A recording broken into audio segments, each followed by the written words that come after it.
Hey guys! Welcome to Couple. Please like and subscribe if you like this video.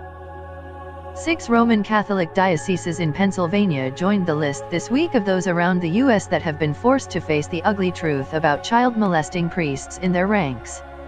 But in dozens of other dioceses, there has been no reckoning, leading victims to wonder if the church will ever truly take responsibility or be held accountable.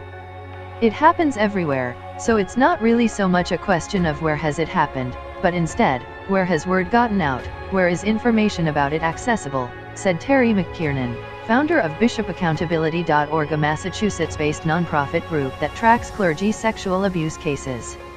Since the crisis exploded in Boston in 2002, dioceses around the country have dealt with similar revelations of widespread sexual abuse, with many of them forced to come clean by aggressive plaintiffs' attorneys, assertive prosecutors, or relentless journalists. In a few instances, namely in Tucson, Arizona, and Seattle, dioceses voluntarily named names. Dioceses in Boston, Los Angeles, Seattle, Portland, Oregon, Denver, San Diego, Louisville, Kentucky, and Dallas have all paid multimillion-dollar settlements to victims. 15 dioceses and 3 Catholic religious orders have filed for bankruptcy to deal with thousands of lawsuits. Still, only about 40 of the nearly 200 dioceses in the U.S. have released lists of priests accused of abusing children, and there have been only 9 investigations by a prosecutor or grand jury of a Catholic diocese or archdiocese in the U.S., according to BishopAccountability.org. In many of the dioceses that have been examined, the numbers have been staggering.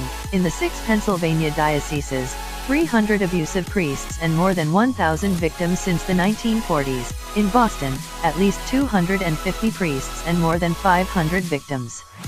All told, U.S. bishops have acknowledged that more than 17,000 people nationwide have reported being molested by priests and others in the church going back to 1950.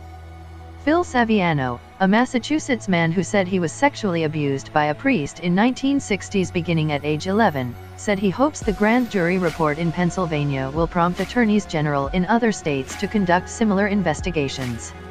He said he doubts dioceses will release names unless forced to do so. My personal feeling is that none of them are going to come forward voluntarily. It's always going to take some pressure from the public, the parishioners, or legal authorities, said Saviano, whose story was one of many exposed by the Boston Globe in its 2002 Pulitzer Prize-winning series and later in the Oscar-winning movie Spotlight.